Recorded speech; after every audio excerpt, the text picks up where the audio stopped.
What's going on, everybody? This is your host, Mike, from Everyone Wants to Be Like Mike, presented to you by Notorious Pulls Radio, bringing to you another episode today. And today's main subject matter is going to be the Utah Jazz, man, and how phenomenal they have been this year. Literally, how phenomenal they have been this year. And we'll discuss whether they could keep it up, whether they can't, whether there's some regression expected or not. All right?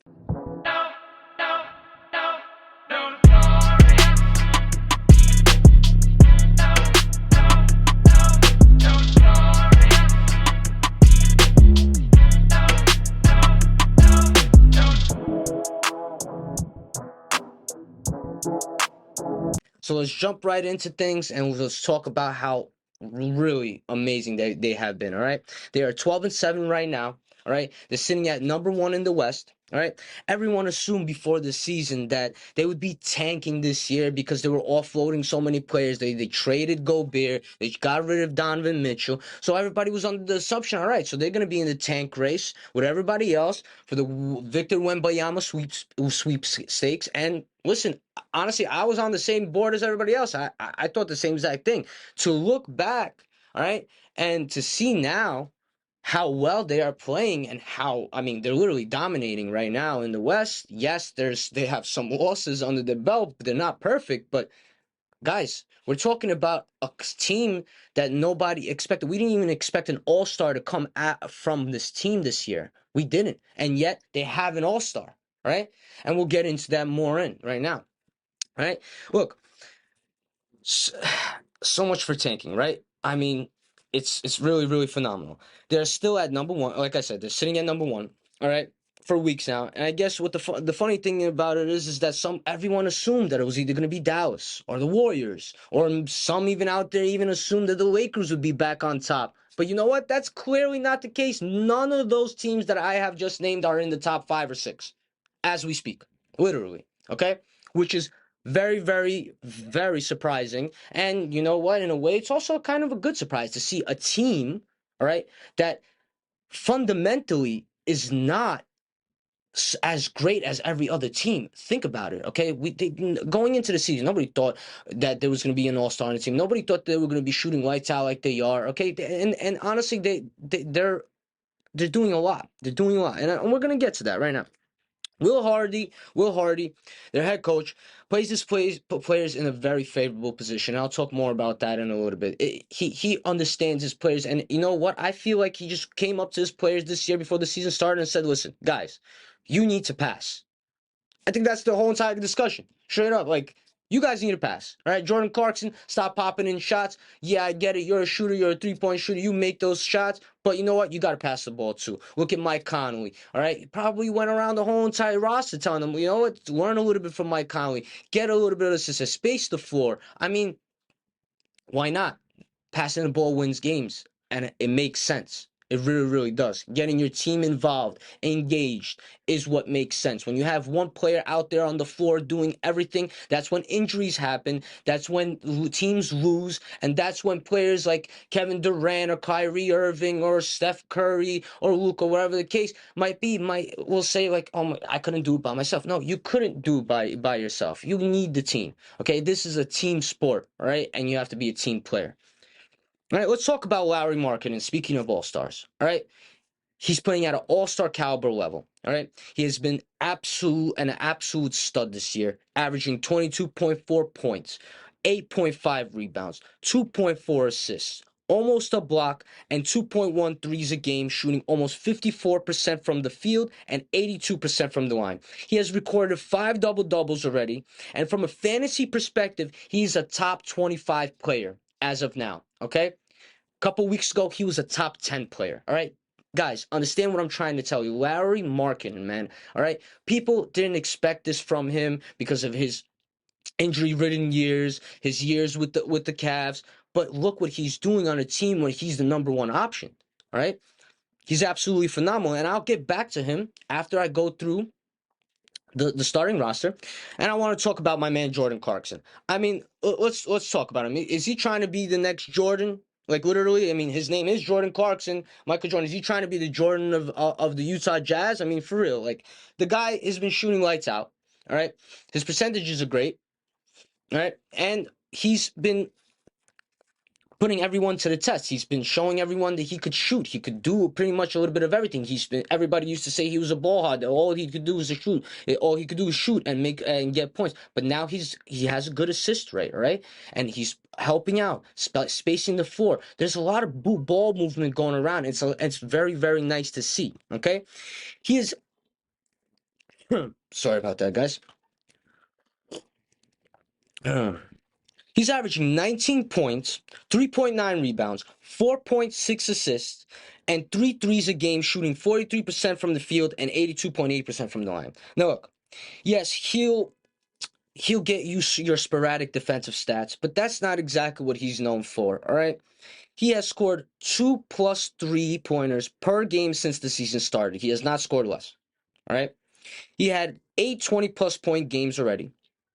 Okay, and on top of that, he's leading a team. I mean, like he's not the de facto leader of the squad, but the way that he runs things, it's kind of running around him. And maybe that has to do a lot with the fact, they're trying to showcase him, they're trying to showcase Lowry. Maybe that's the reason why, they're all but that can't be the reason why they're all going off. Just because you're trying to showcase somebody doesn't mean they're going to be playing phenomenally all the time. They could have bad games. They could play even worse than you expected, and you might not be showcasing anything at all.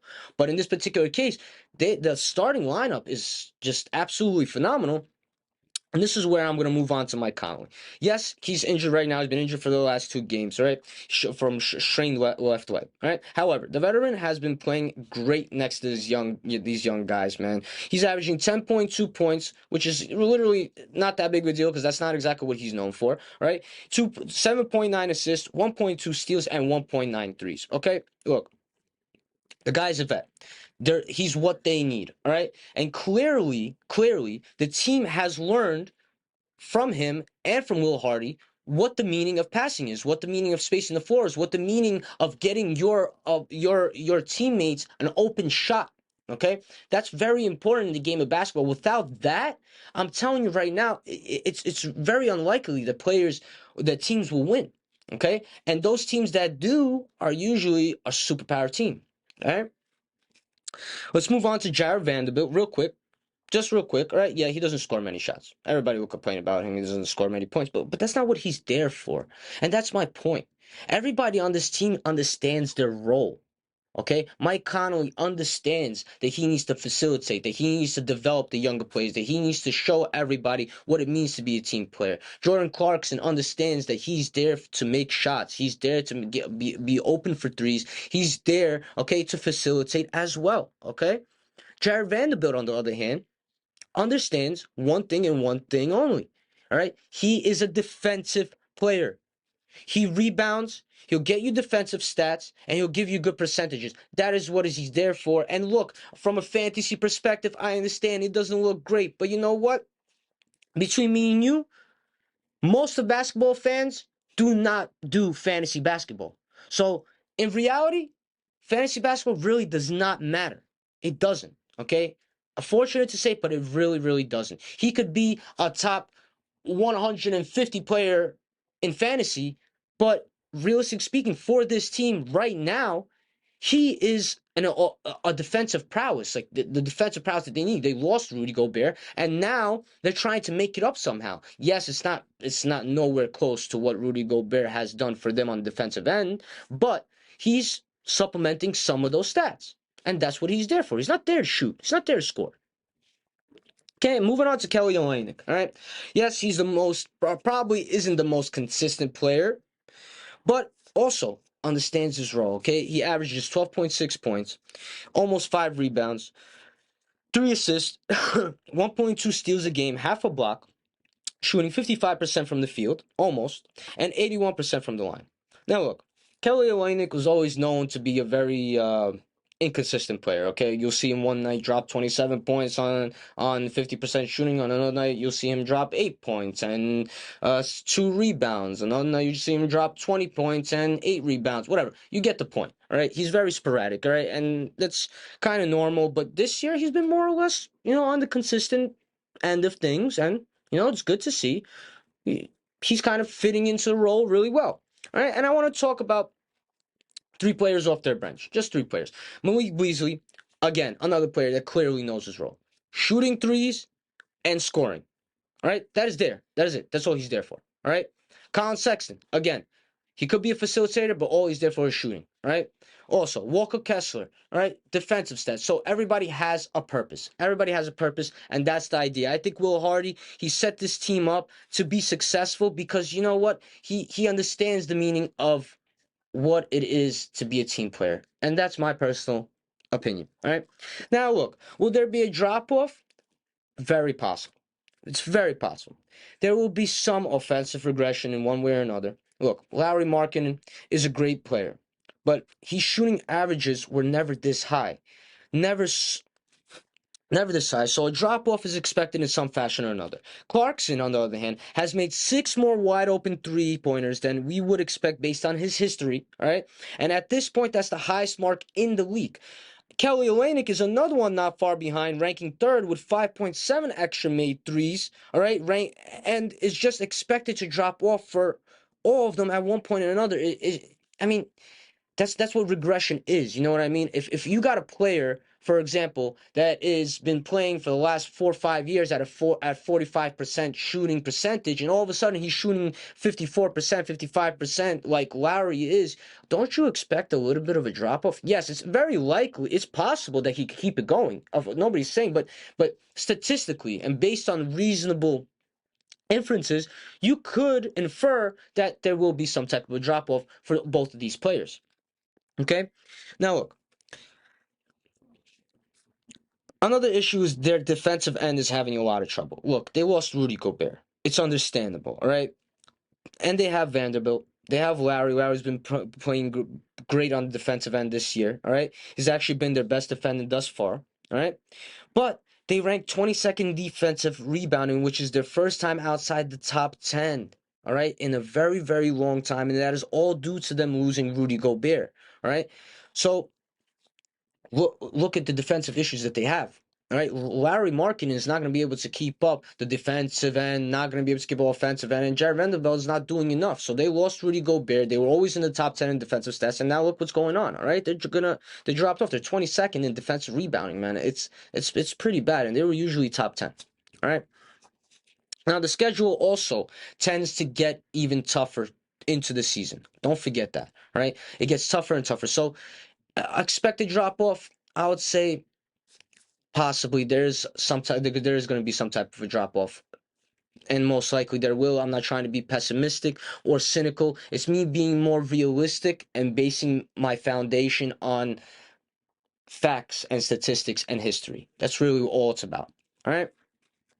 Now look, lastly, I feel like they might just be building up. Like I said, they're just building up, hyping up their players. They're showcasing them for the trade deadline. You know, they're gonna want to offload Jordan Clarkson. They're probably gonna want to offload all these players. And you know, I mean, I don't blame them, but look, they're doing so well. So we don't know what route it's gonna take. What route Will Hardy is gonna want to take with them. All right.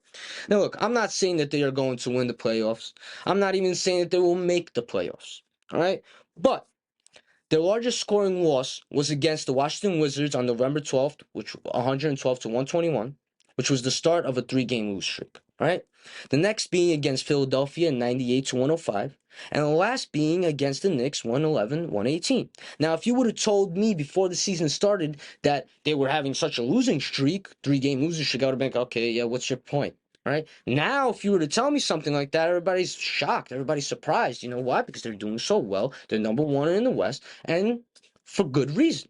All right. Now, look, I explained why they might not be able to keep this going, but I want to explain and thoroughly explain why they have a good possibility of keeping this up. All right. Look, everyone understands their roles, like I said before. Nobody's confused about what they have to do, what is needed from them, or what is expected for them. Will Hardy clearly set that out very, very easily. All right. They have been killing it in limiting opponents 3-point in limiting opponents' 3-point attempts. Meanwhile, they are also taking the 6th most threes in the league, which means that they are statistically outscoring their opponents by 14 points per game behind the 3-point line, which is the Largest margin for any team in the NBA this year. Excuse me. All right. They rank sixth in offensive efficiency at 114.3 points per 100 possessions. All right. Last season and the season before that, every team that ranked in the top six in offensive efficiency reached the playoffs. You understand what I'm telling you? So in the last 2 years, all right, the top six teams the top six teams in offensive efficiency all made it to the playoffs. So all this is going to show that they have a high possibility of making the playoffs. Okay, so don't sleep on them. All right, they have incredible players that can create shots in Clarkson, Conley, Beasley, and Sexton. And the funny thing is, like I said before, other than Mike Conley, these players are technically all ball hogs and were never assist savvy guys. All right, last year they ranked 29th in assists. So 29th in assist rate, and this year they are sixth. All right.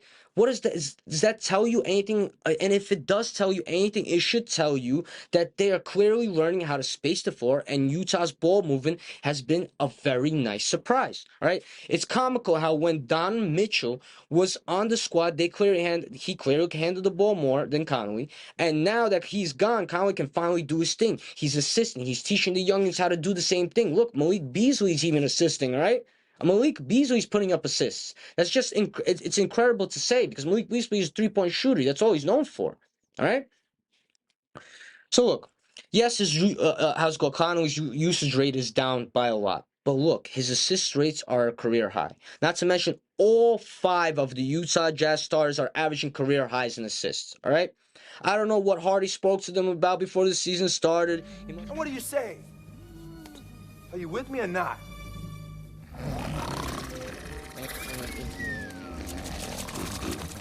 Finished? Great speech and all, Doc. You had him riveted. But didn't you forget something? What? Your secret stuff.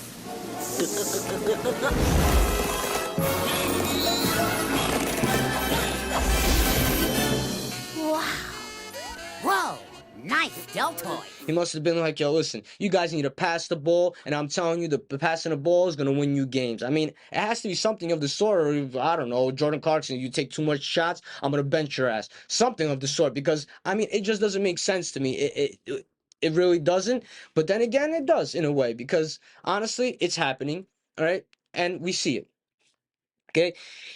Like I said, look, their number one bright light out there is Larry Markkinen. And you know what? He's playing at an all-star level. He's second in the running for the most improved player of the year. And I have high expectations of him, and I think he has the potential to keep it up. Everybody's saying they're gonna go down. Everybody's saying that they're gonna lose pace and this and that. Yes, very likely, but it's also very likely that they could keep it up. No doubt about it. All right. I want to thank everybody for listening today. I know today was a short segment. I just wanted to explain. I wanted to talk about the Utah Jazz because you know what? They really do deserve a shout out. They really do deserve it. And Will Hardy, shout out to you, man. Whatever you're doing, it's working. All right. And God bless. Everyone, thank you so much for watching. We love you.